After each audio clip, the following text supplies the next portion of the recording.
how's everybody doing? Welcome to my channel. This is U2CANB Grades. Now this is the Basketball Wives season 10 episode 9 and 10 review.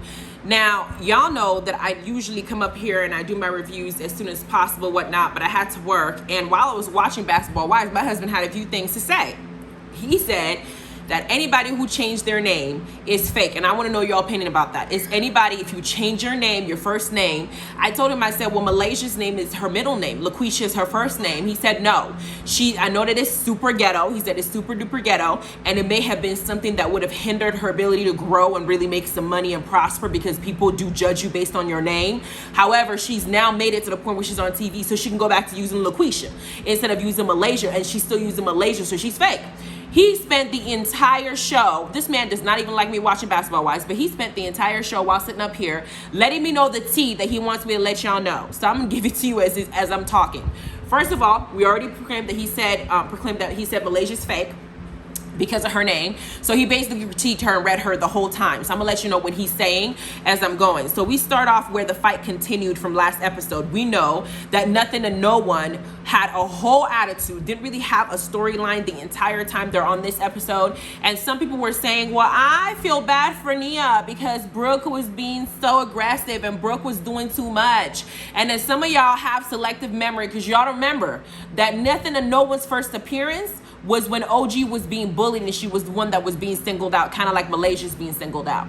And during that time, Nothing and No One didn't have any idea about what was going on or why they even got to where they filmed in that house during COVID, where Evelyn was in one house, OG and everybody else was secluded in the other house like outcasts, and they were trying to save this show. And some commentators and content creators were making decisions and taking a stand whether they were going to review it or not based on the nonsense that was going on and the stuff that we're seeing that they were trying to make us not see.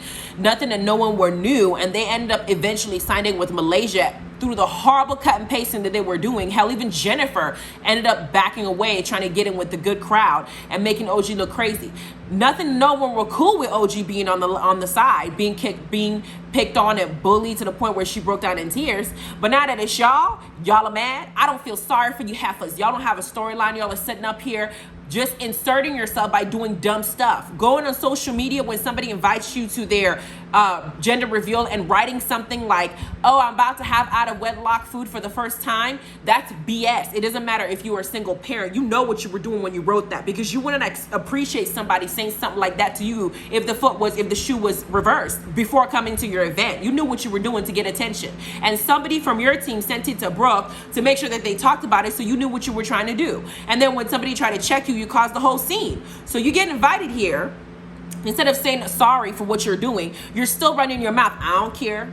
Well, if you don't care so much, pack your stuff and go. So of course the fight escalates, and Buffy was the first one. I say Buffy because she looks buff as heck, but Duffey was the first one to go and pick up a plate. She picked up a weapon. Brandi was in the way trying to stop everybody from actually physically hitting each other, but Duffey was the one who threw something first. And Nothing and No One were grabbing like fruit or whatever they had next to it, but Brooke came around the corner and tried to throw a drink at them. And then you got Naria, the skinny one that we thought was the quiet, calm one, grab a whole bottle that smashed the back of Brandi's head at the same time and threw the whole bottle to where people were getting hurt at this point.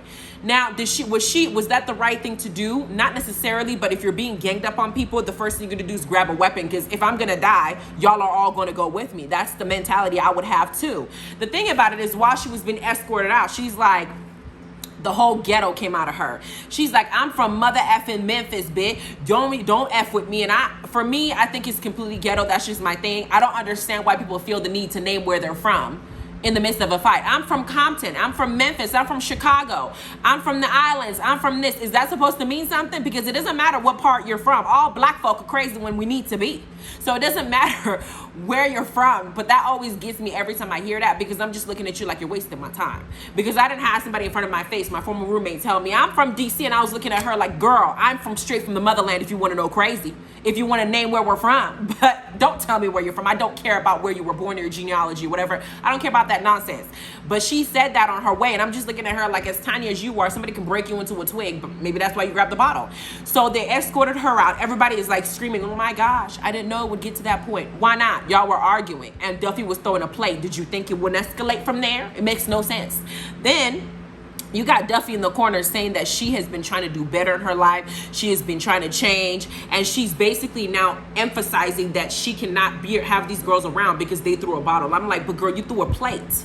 You were just as complicit in the violence as they were. Not that I like nothing to no one particularly. I'm just saying you cannot exclude your actions and only focus on the other people's actions, because essentially you started first by throwing something. You began the throwing festivities. So what's the problem? Then we have the ladies kumbaya later talking about how they want things to be better, how they want this to be a sisterhood, and how they want things to go okay. And Jennifer suggested they have a group hug. And all I keep thinking is, Jennifer, has your breath been fixed? Because if you want to get a group hug, you're going to expose everybody to that toxic gas that's in your mouth. So make sure that before you hug everybody, you didn't fix that. Okay? Then we get to Jackie, Brooke, and British meeting up. And that was when they made their official announcement that nothing and no one would no longer be invited into any of the outings. I don't know if I expect to see them next season, because the nonsense, nobody wants to hang around them. Even Malaysia, the person they hung out with, is not even trying to save them. She's worried about herself because she's not really close to them in the first place. So I don't think I'll see them if there is a season 11, but I will see them in the reunion, and they will be very salty. That's all we know. Then we got Iman and Duffey finally having a conversation, because you know that Iman has been pressing Duffey with every fiber of his being to quit her job DJing. And he is a basketball recruiter, and that's his career. Duffey's issue with him is, you're asking me to quit my job, what's making me money, to basically rely on you 1000% when I'm doing something that I've worked so hard, because it's my passion. I've built myself up to the point where I'm working with French and really making money and making my name be known and be able to build, get a record. Why would I quit that? Hey y'all, to get a taste of this delicious meal, go ahead and check out my OnlyFans page for recipes in the description box below. You find the link. Yes. He's like, well, you're missing time with your daughter. Trying to use the excuse that we have a child to now have me quit my career is bull. Okay, because there are ways that we can kind of like work around that. If my daughter, if I'm going on trips and I'm traveling, then maybe we can have a nanny bring my daughter with her, so that way I can also spend time with her doing my travels.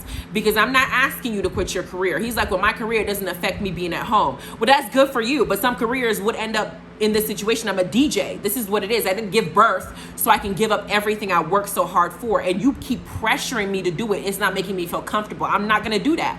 So I'm happy that Duffey stood her ground and let him know this is what it is. We're going to have to just make it work. Because I'm not giving up my dream when you're over here enjoying yours. Then we got Malaysia and Brandi finally having their first meeting after Malaysia gave what I thought was a sincere apology to Brandi. She did it in a public setting. She did it in a group. She seemed to really genuinely miss her friendship with Brandi, because out of everybody in this basketball wives, former basketball wives / ex-girlfriends / possible jump offs, because that's what they are, most of them. She seemed to actually value Brandi's relationship, because we saw Malaysia come up in her sweats and pants ready to fight somebody that she thought attacked Brandi in previous seasons. We saw Malaysia try to bring Brandi around when Tammy and Shawnee were trying to exclude her after she got the thank you for your services pink slip verbal. Right? We saw several things that Malaysia was doing that I would consider to be a good friend. She was even the one advising Brandi not to let her marriage go when Brandi was on the verge of leaving because of the previous infidelity issues that they had. To me, she was being a friend to her. So out of everybody, I would think that Malaysia genuinely would want to mend things with Brandi, but Brandi is so hurt. And she said that Malaysia tends to flip-flop and Malaysia tends to act aloof like Yandy from Basketball Wives. She'll never know nothing. So she's kind of having a hard time really fully trusting that Malaysia's intentions are pure. But then when you show Malaysia in her green screen, Malaysia is so happy that things are getting back to normal. She got her kids, she got her house, she got more space, she's back in LA. They have their regiment they have to do. She's now getting her friend back. She seems to, all she needs to do is figure out the child support issue with Gennaro. So she's on a different cloud nine, while Brandi is on a complete different spectrum. I don't know how they're not in sync. Because I'm looking at Brandi, and Brandi seems to be genuinely being friends with her, but Malaysia is completely aloof to the fact that Brandi still isn't even trying to give her the trust that she needs to build their friendship. So it's kind of like, are you gonna forgive me or not? I apologize to you. I meant it. Are we gonna move forward? Or are we gonna stay in this realm that we're in? So for Malaysia and Brandi, I really feel like Brandi may be stressing it too much. I'm not entirely sure about that, because I feel like when a person apologizes, friends make mistakes and friends go through ups and downs. But if she's gonna put herself on national television and apologize to you, and she's making the strides to try and be better, maybe give her the benefit of the doubt. You don't have to trust her right away, but try and meet her halfway. I don't know if Brandi's doing that. I'm not entirely sure if Brandi's doing it, because I still feel like Brandi's been salty since she got kicked off the show. And now that Malaysia is in her shoes, she's making sure to make Malaysia feel every single pain that she felt when it was reversed. You know, and I think that she may still be holding on to the fact that Malaysia didn't really, you know, help go to her and stuff like that when she was going through what she was going through with her father before he passed and after he passed. Then we get to the basketball get together that British and Angel had planned. I don't know how Angel's making all these plans when she's full on pregnant, but after the basketball get together, they had the winning team, the losing team, and Angel had a whole lobster meal ready for them. I said, yes, girl, now that's how you treat your guests. Then Brooke and Brandi go over to the corner to talk, and Brandi asks her about the sincerity of Malaysia's apology and her effort to maintain their friendship and whatnot. And Brandi says that the trust is gone for her. She's not sure because she's so used to Malaysia being up and down. She's not sure. She's like, she wants LaQuisha back. She don't want Malaysia. She wants LaQuisha. That's who she wants. And my husband said, well, LaQuisha needs to keep her name the way it is because right now that she made it in life, she needs to take her own first name because telling everybody her name is Malaysia is like she's faking who she is and she don't need it. He said she's faking being classy when she's essentially ghetto in her actions. That's what my husband said. He said that's the tea that he wants me to make sure that y'all heard. Anyway, so we get to episode 10 and Jennifer and Brooke are meeting up with hair guru Elgin Charles, and Jennifer is now basically networking because she has a whole hair line coming up called Redefine, and she's really looking to get her business going. She's an entrepreneurial mindset and she really wants this to be a success, especially when she's doing her debut coming up.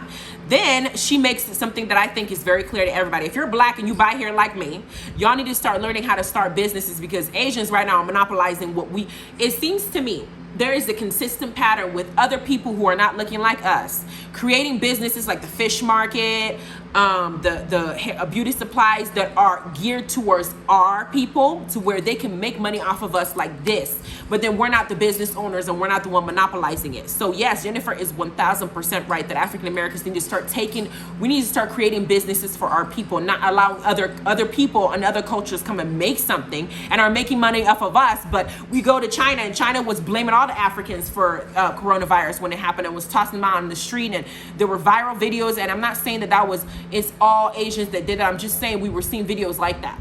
And it made me feel kind of some type of way because essentially a lot of the hair places I go to are owned by Asians. And it's just kind of like, okay, well, which you're okay with us spending money for you, but you're not okay with accepting us for who we are.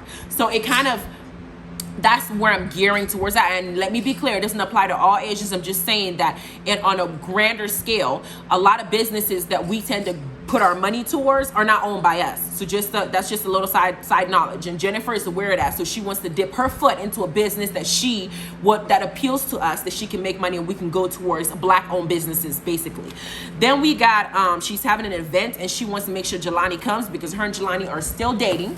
And she's really interested in making sure that he's, supportive of her because that's not something that she got from big lip bucktooth Eric when he was out there trying to throw jinx in her face looking the way he looked. He wasn't supportive of her as an entrepreneur. He just had her as a trophy wife. So now she wants to make sure that if she's building something with Jelani is going to be there to support her. And I 1000% agree. Then we're going to skip irrelevant scenes because we don't need Jackie plugging in her acting career and all that nonsense that she was doing, making faces like she's trying to attack somebody. I'm not even going to touch on that one. Then we got Duffey and Brandi meeting up at the store with Duffey's baby.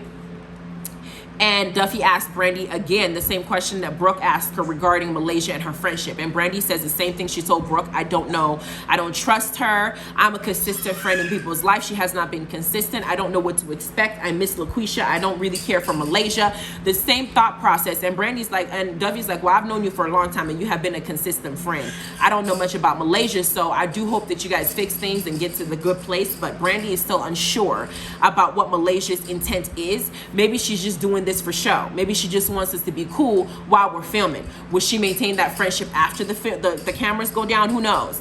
Then we got Malaysia and bring a new friend in because she needs more of an alliance now that her and Brandi are still on the outs and she's kind of still building. There's nobody else really on her side. Jackie's too busy figuring her life out now that Doug is out there recruiting. So Malaysia has this new friend that she introduces to. Her name's Ashley.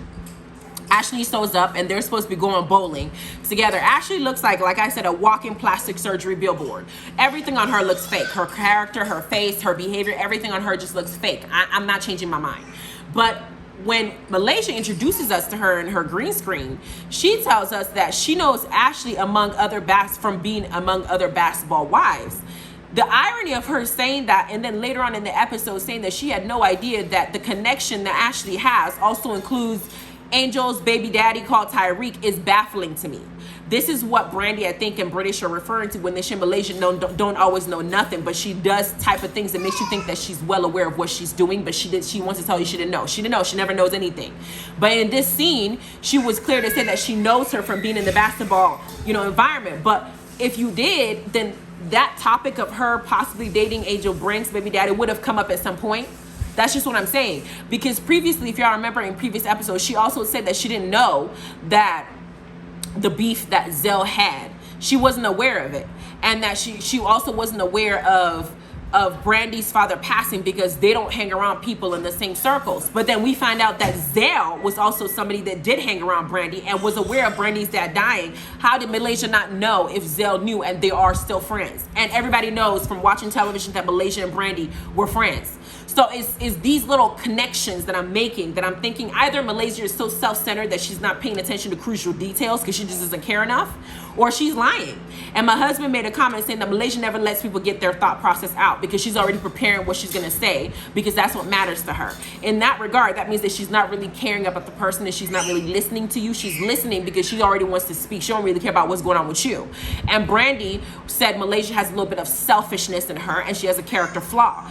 My husband perceived that. I'm perceiving a little bit of something like that. I'm still giving Malaysia benefit of the doubt, but I'm just saying these are things that several people are pointing out, and it seems to be a pattern with her. What y'all think about it? Am I right or wrong?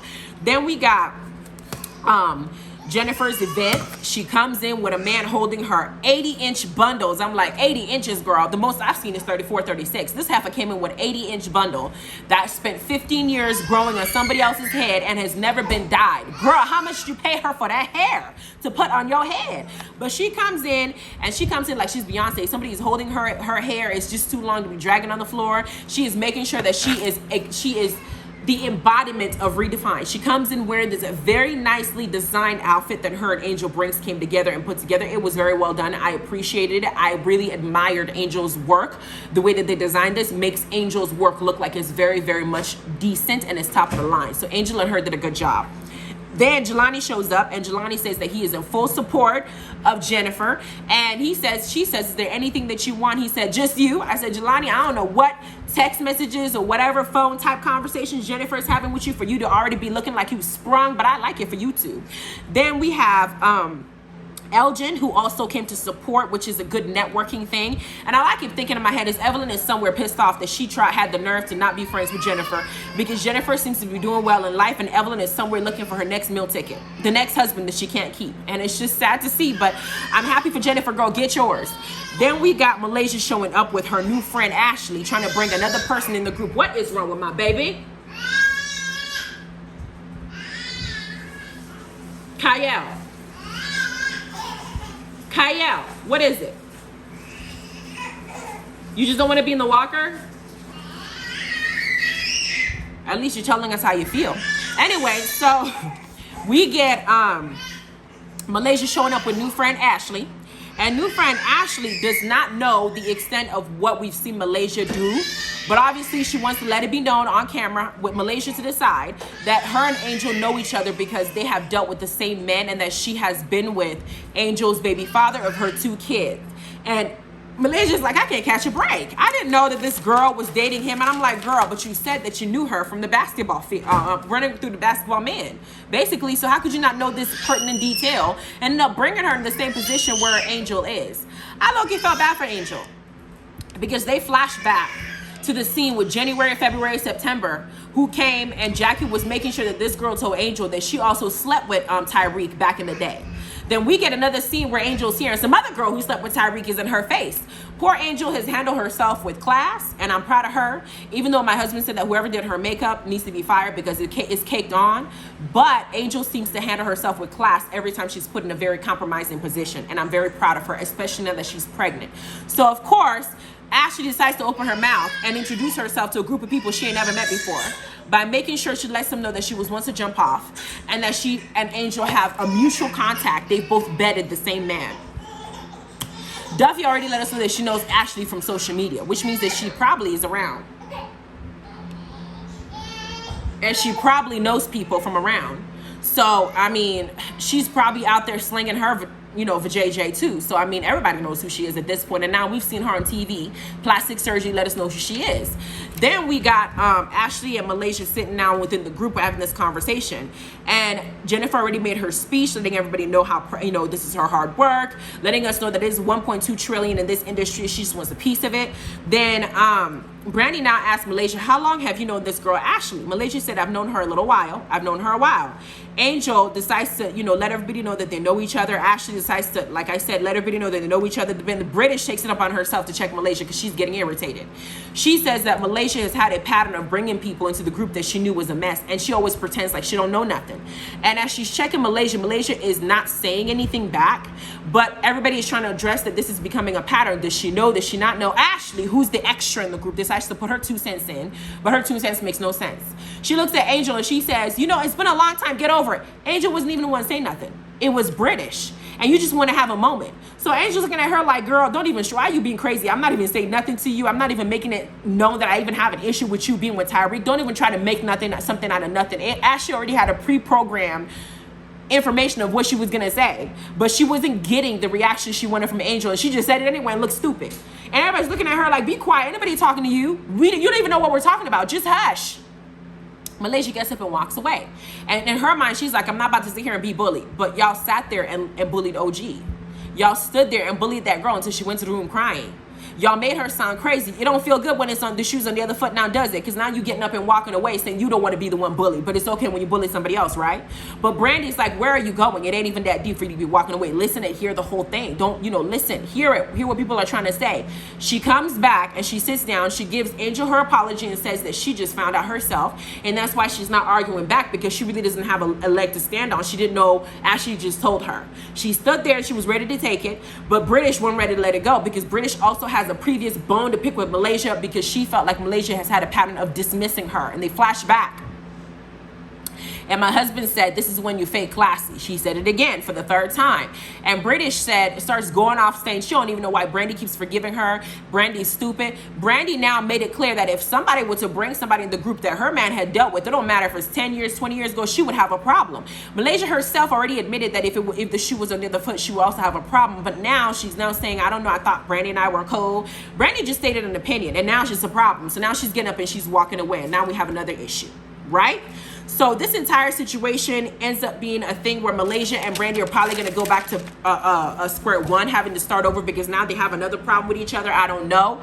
Malaysia still does not want to admit the role that she plays in her actions to the extent that she needs to. I know she did apologize to Angel, but British kept going. She wasn't feeling let it go. So we don't know what's going to happen in the following episodes. I don't know if Brandi and Malaysia are ever going to get to the right place that they could, but who knows? This episode was extra interesting. Let me know what y'all think about this review. Leave your comments below. Have a wonderful day. Bye.